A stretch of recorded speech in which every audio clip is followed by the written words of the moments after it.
Hello and welcome to Sobrix. I'm Adam and this is Sobrix. This is my channel for reviewing Lego sets and building them and other Lego related stuff. In this video I'm going to be taking hopefully a final look at the Lego collectible minifigures for Dungeons and Dragons. This is set number 71047. Has a various amount of pieces in there. Just one of the minifigures. There's 12 of them to collect. I've already made 2 videos where I've opened up 6 of these each. I got 11 unique ones. I was surprised. I did get a double of the Druid, I believe. I think so, yes. So I got a double of this one here, and I'm still missing one. So I have another box here, and I'm going to open this up and see what we have. And if it is the one that I'm hoping it is, because I did scan the code on the bottom, then I should have the complete set. So this is going to be kind of a quick video, I think, but that's okay. And we will get into it, and then maybe at the end, maybe I'll kind of rank them. Sometimes I do that with the CMFs. Maybe I'll rank them in order from my, my favorite to my least favorite or something like that. So we will get into it, and I will open this up and kind of talk my way through it here. So hopefully, okay, yes, this looks correct in that it is the one that I did not have. Which is very nice. I think the bags leaving was so-so for people who liked to feel the bags, but the boxes at the very least are working okay with the QR code. So that is nice. And let me get this all together here. I'm not sure how that goes in there.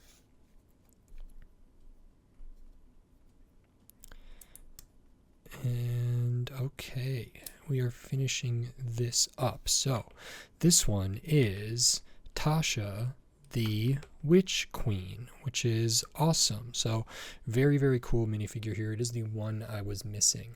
So we can take a look at this, and right off the bat it has an accessory here, which is sort of like a cauldron type thing with the, I think is that purplish pinkish kind of flame piece in there, translucent, to kind of make some magical stew or some kind of brew of some sort. They also have this book, so printed book cover here with the nice gold, and inside we have some extra printed tile in here as well, which is very, very cool.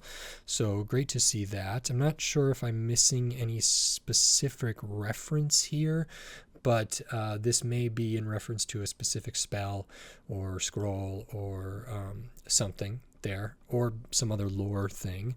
And then we can take a look at the figure. Of course, we have the wonderful kind of stone printed stand, and here is Tasha the Witch Queen. So dual molded hair and hat piece, really, really nice. A lot of character in there, like the little kind of floppy edge here. Some of the asymmetry for the hat is really, really nice. And then it's dual molded with the hair, and the hair has a lot of movement in it, a lot in the back. So that's very cool, really nice and curly, nicely detailed, and this is just a great hair piece for sure. Looking at the face, we have one here. It looks like they maybe have a scar or a marking, maybe a mole or something there. We have one face here.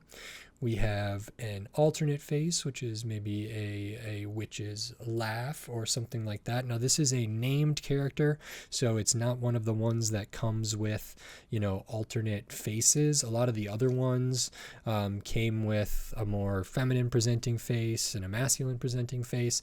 This one just has the one head. So the other ones came with, duplicate heads that were both printed on both sides. So this one's just printed on both sides, but that's still nice. Looking at the torso, we have kind of a witch's gown sort of thing. There's maybe a cape or something, a cowl around the neck up there. Some nice, almost like either an amulet or some lace or like a tied thing for where the robe joins. A couple belts or straps going across there. We do have printing on the midsection here, and we have dual molded legs with printing on the legs. So we have kind of these feathers or knives over here, and then we have kind of the cloak overlapping on itself there. So we get printing down there. You can see it's dual molded from the side. Looking at the back, we have the back of kind of the robes with the straps or the belts with an extra pouch over here. And then you may have seen it, we do have printing on the arms, which are 3 more kind of straps with buckles on there. Same on the other side. So great to get printing on the arms. When I first started opening these, I was like, holy cow, none of them have printing on the arms. And then a bunch of them ended up having that, and so that was really nice. Tiefling has it, Bard doesn't, but the Mind Flayer does, Ranger doesn't, the Paladin does, the Gith doesn't, the Vampire guy, I can't remember his name, does, Zaz Tam doesn't, the Druid doesn't, Lady of Pain does not, and the Tiefling here. So it's a good mix of stuff, but another one that is really good quality, and I like that a lot. This is the extra piece, which is just the kind of purplish pinkish translucent flame piece that goes in the cauldron, and it doesn't connect in the cauldron in any way, so it's just kind of propped up in there, which means it is prone to falling out, but I think the as I drop it and it falls out, but I think the effect of this is really, really nice. How the flames sort of stick up from there at that angle, I think is really good. So those are all the figures. Glad I was able to get that. I'm going to actually be looking for a couple other duplicates.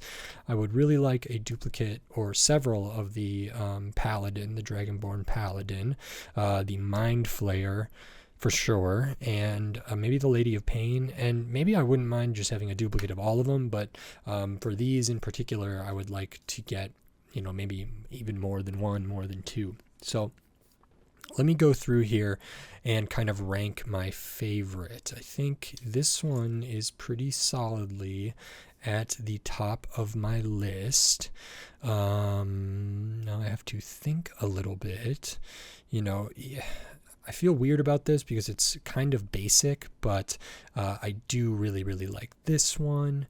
I think I will go this one, this one, this one, this one, the Ranger, and then the maybe the Barbarian, the Elf, the Druid, the Bard, the Druid, the I can't remember what that person was called. A Warlock, and then Zaz Tam at the bottom here. So let me look over this and see if I need to make any corrections here. This one's brand new to me, so I might need to spend a little more time with it, but I think at least my top 3 are pretty solidly placed, and I personally think the Dragonborn Paladin is like the top without a question. Not just that I like it the best, but the production quality. It has like the most printing. Yeah, it doesn't have dual molded legs, dual molded arms, or anything like that. Not even a dual molded headpiece. But, the printing on the arms, printing on the side of the legs is really intricate. We also get the extra armor piece. I loved how they did the staff, the shield. The head is really good, adding the horns. So this is my favorite by a solid margin. The Mind Flayer I really like. Intellect Devourer, thank you for people who reminded me on the last one because I forgot. This is really great. I was told that there's a neat little thing which was similar to an Alien Conquest thing, because Intellect Devourers might hop onto someone's brain or something like that. This piece can go on a minifigure head. So I'm going to fold down their sort of collar there, and we can plop the Intellect Devourer right onto their head there, which is very creepy, very spooky. Awesome that they included that. That's really, really neat. And I did not know that the last time, so thank you again for the person who reminded me of that. Lady of Pain, I think, is just such an interesting character for LEGO to do that I really appreciate. And yeah, I guess a lot of the named characters are up there with my favorite, but I can't well, Zastam is kind of lower for me just because they're more on the basic edge and I'm not familiar with the character too much. And then all the ones that have like the interchangeable heads and stuff like that, I love that LEGO did that. I think that's really, really awesome. And then I was also informed that their gloves or the hand pieces for the characters that have the heads that are changeable here aren't like specific. For the named characters they might be, or for the Dragonborn Paladin, for the Mind Flayer, stuff like that, they are kind of paired, but not really. It's pretty common for players in D&D or Baldur's Gate to be like really kitted up and have gauntlets or some kind of glove or something like that. So a lot of these characters that came with multiple heads, like the Warlock, the Gith Yankee, I think this is the Druid, the Dwarf Druid, the Elf Bard, the Halfling Barbarian, the Sorcerer, Tiefling, I think.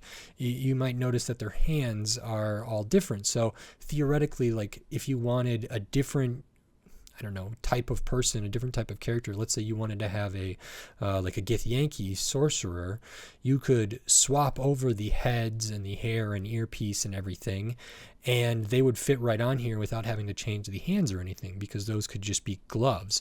And that's true for all of these characters. So you could have a different character be the bard. It doesn't have to be the elf. You could have a tiefling bard. You could have a tiefling,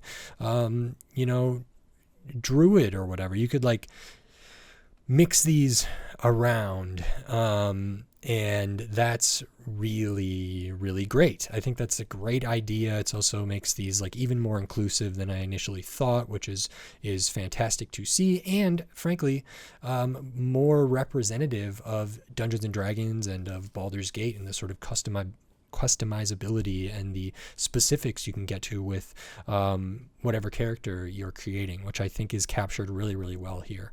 So this was a blast. I hope they do more. There's plenty more for them to do. There's just tons of lore, tons of characters, types of characters. There's a lot, and I think more of these would be great. And if they keep up this level of quality, I would 100% be getting those, and potentially multiples of those, because these are really, really great. So huge recommend for me. I loved them, loved the whole experience of getting these, and very, very happy with it. So great. If you like this video, please click the thumbs up and give it a like. If you like my other videos, click the subscribe button down below so you can stay up to date on all the LEGO videos I'll be doing here in the future, including more collectible minifigure things, hopefully the Dungeons and Dragons set eventually, the big one, the Ideas one. That one would probably be like a member Patreon exclusive when I get to it. But then tons of other LEGO sets from all different themes, all different shapes, size, price point, piece count, tons of different stuff. So subscribe so you don't miss any of those upcoming videos. And if you wanted to support the channel by giving money to the channel, you could do that here on YouTube with membership supers and thanks. There's a link to quote unquote buy me a coffee in the description. There's also a link to the Patreon. All that stuff is essentially sending money to the channel, which just all goes back into the channel. So it's a huge help. It's not needed, it's not necessary, but it is extremely helpful, and I'm very appreciative, and I'm very grateful. So thank you very much. And with all that said, until next time, thanks. Bye.